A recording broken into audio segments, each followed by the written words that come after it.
So I just want to give a little overview of the app that I've created for Reachy Mini.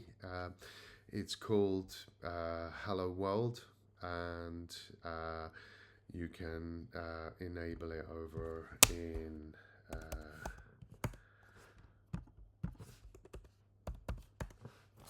the Reachy Mini interface by switching on this button here, and then it brings up the service on port 8042. So what we have here is basically the health of the robot. All these status indicators reflect the state of all the services that need to work for it to function properly. You've got the key metrics here, which are the temperature, CPU, RAM, disk, network activity, Wi-Fi signal strength, load, fan speed, and disk I/O.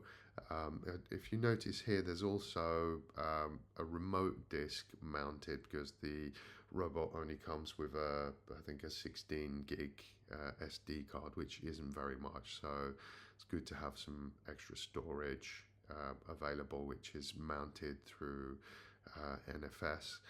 And then here you've got the process list. It's the same as typing top into the command line, and then the hardware inventory that shows us what we're working with here. Raspberry Pi compute module with 4 gigs of RAM, and yeah. So then here we have the head telemetry, which are these reflect the position that the robot is in. And if I just bring up the simulation here, so we have a simulation as well, so we can see what the robot is doing in real time. If I bring up my iPhone camera here, you can actually see the real robot, and then when I move these things around, they control the robot, and I can see exactly what each one of these does. Pitch, roll, your X, Y, Z, antenna left, antenna right. You've got control of each of these from right from here. So it's like playing the robot like a guitar, really. So then let's go to the next page. On the robot page here, we have these are some controls. You can actually record these screens by pressing this. I can take a snapshot or record. This is for if I want to listen to what the robot can hear, I can press this, and then it comes out on my laptop. I can hear what the robot hears. If I want to speak through it, I just press this, and then you can hear the feedback there, but you can hear it's coming out of the robot. So then here we have the moves. These are the preset moves that came with it, but I've just made them a little bit more accessible here. And this is the metadata that came with the preset moves, and then I can sample any of these moves either just as a simulation like this. It'll do it here.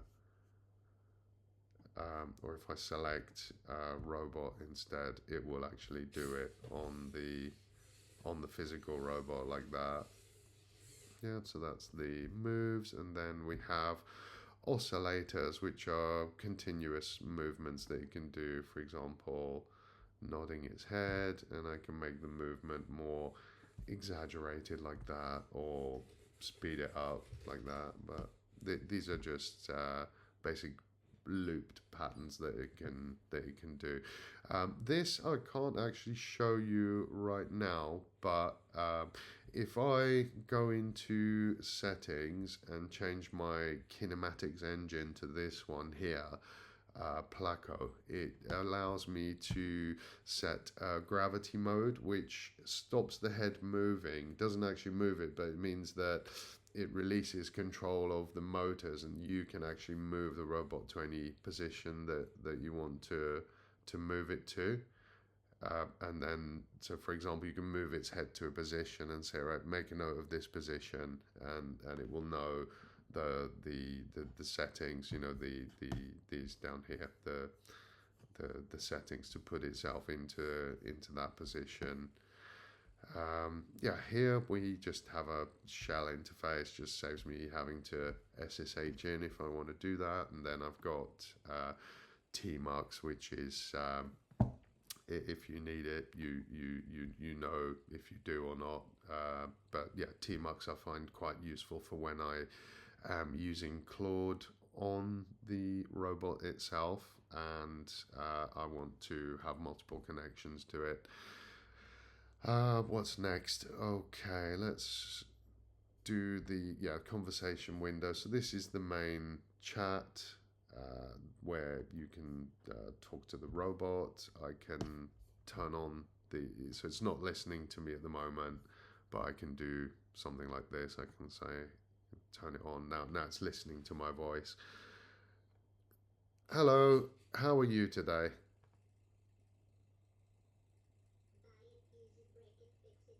Oh, bit of a delayed recovery. Not sure why it started doing that. Here we go.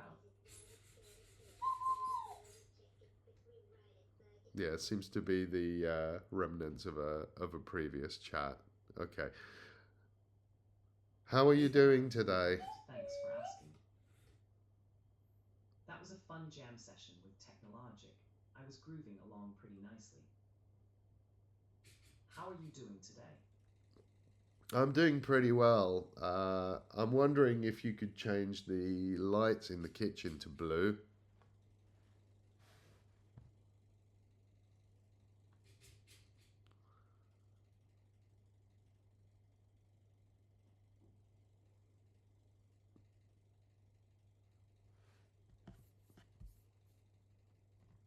Okay, yep, so it did that. That's great to hear. I've changed the kitchen lights to blue for you. So yeah, the conversation window is quite a thing. So basically, you can see your voice pattern here, and we have a couple of things to stop bad requests getting through. So if you notice over here on the settings, there's a confidence and volume threshold. Because when the Whisper model transcribes, it gives a confidence and a volume score with each transcription. So what I've told it to do is basically grey out and disappear any transcriptions that don't meet the thresholds. So when it records something and transcribes it, it decides whether it was recorded in good enough quality and at a high enough volume. Otherwise, it's deemed as background noise and ignored. So that didn't count there, but like, there's a hallucination there. That's a hallucination from the model, so it's ignored that.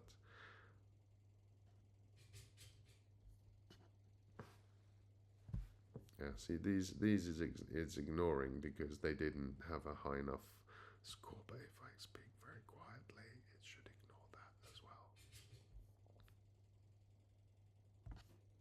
If I speak very quietly, it should ignore it.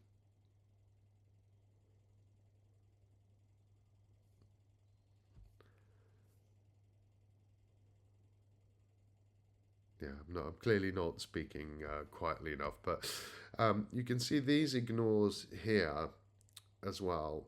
It's been prompted to ignore any background conversation that's not directed towards it. So I didn't want to have to deal with wake words and stuff like that. I just wanted to use the model's intelligence to determine whether transcriptions were directed towards it or not, and so it kind of knows which ones to ignore. So this should get ignored. See?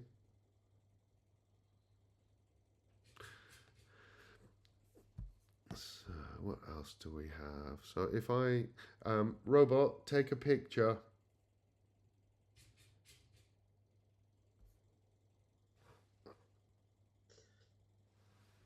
So if I take that picture, that should, I put it in the snap, in the scratch pad. Photo taken and displayed on the scratch pad. There we go. And yeah, so these are now in the snapshots over here. Oh yeah, it also has access to my CCTV as well, so I could ask it to take a snapshot of any of the cameras in my house. I can get it to pull up archive footage. I mean, the other day, this test was to ask it when this car arrived, and it was going back through archive footage, you know, going backwards and forwards in time to try to determine the exact moment this car arrived, and it found it amazingly, and sent me a 30-second video recording of it. So these are, yeah, so you can also take a video as well. It can record sound that would come up here, but yeah, there's some sounds that I recorded, and in here it has a little music library that it can call on if it needs to play a song. And but this is, I quite like this. This is the scratch pad, and what this helps me with is development work. So when I run Claude as a process on the robot, just a normal Claude session, I can ask it questions and just tell it to output its answer to the scratch pad. And I've also told it to use charts and diagrams, and just format it a bit nicer than working in the terminal. Just makes things a bit easier to see. But this is a really nice pattern that I like, and I'll be developing this a lot further. I mean, this is almost I call it the beginning of my own operating system. So let's move on from here to the smart home. So here I've implemented the Philips Hue lighting system.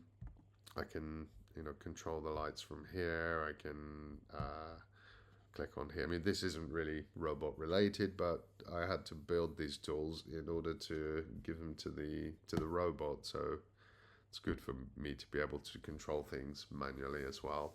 And then here we can control the heating in any of the rooms. So that's using a TADO system, TADO, which has individual thermostats that are connected to the Wi-Fi. This is the little box that you might have been wondering about. Not sure what that's. Okay, yeah. So this here, I can just send images to this little box here, but obviously the robot has full control of what it sends, and it can even, because these are just 10 by 10 grids, it can even generate things on the fly. So I mean, for example, I don't know if you look in here, there's no tree in here, right? But if I go into the conversation and say, can you draw a nice tree on the Aura box?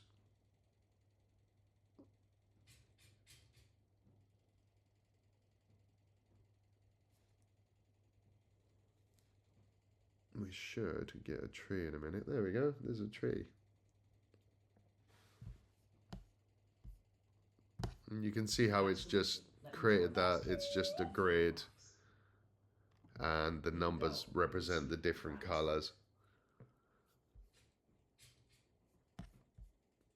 Yeah, and then over here we have logging. You can see the various logs that are on the robot and filter them. Won't go too much into that, but yeah, basically the system logs. And then here are the settings. So I'll just run through these quickly. So this is where you can connect Bluetooth speakers. You can see I've got a couple of speakers available, but I've chosen to connect to this one because it also has the fancy screen. This is the volume controls. Now, I've had to completely rework this because the sound support that came on the robot wasn't very good. And if you tried to play different types of sounds simultaneously, one would stop the other. So, in order to have full mixing capability of speech, effects are the little sounds that it plays with some of the animations sometimes, and obviously my music to be able to be mixed here. I had to rework the audio controls using something called Pipewire, which was quite interesting. Um, so yeah, and obviously I'm using the Bluetooth speaker because the speaker that came built into the robot just isn't very good. It doesn't sound very good at all. So I that's something I wanted to fix very quickly. Yeah, so in here, obviously, you've got full light and dark mode. I'll change it back to dark. Sorry to everyone's eyes there.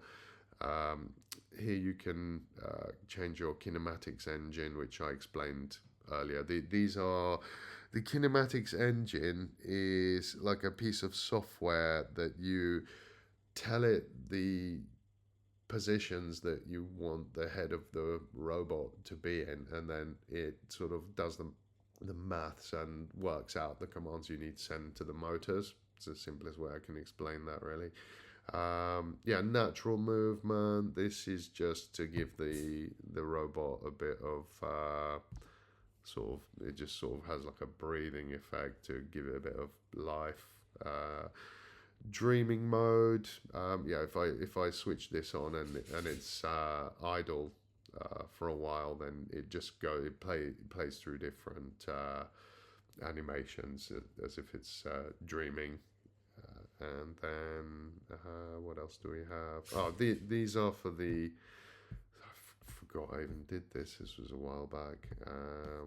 If I change, I hope this still works. Oh yeah, yeah. So you can put him in different scenes. You know, we're in space now. Let's see. We're in a space station. We're in a space station. And then you can also give them different skins, like to represent countries or whatever you want. I mean, this was just to give it a bit of color, but I'll set it back to default. And yeah, so here is the picture in picture. So this is supposed to be a little bit bigger. I need to work on that. But you can have it on all the time or only working when you use the joystick. That's the option for that. And obviously you've got your joystick controls. And this is a bit more options for the joystick, is if you want it to go back when you move it, if you want it to, oops. So let's try this one. Yeah, so if this will just bounce it back to where it was. It just returns. So that's that. And this is a little mirror for the Aura box. If I want to see what's going on the box, you can see that it's exactly what you see here is what's on the box. And yeah, the meshes for this are quite big, so they take a while to download. So we're caching them. It's like almost 19.2 megs of meshes for the simulation. So yeah, that is about it. I'm sure there's stuff I've forgotten, but yeah, I hope you enjoyed the demo, and let me know your thoughts.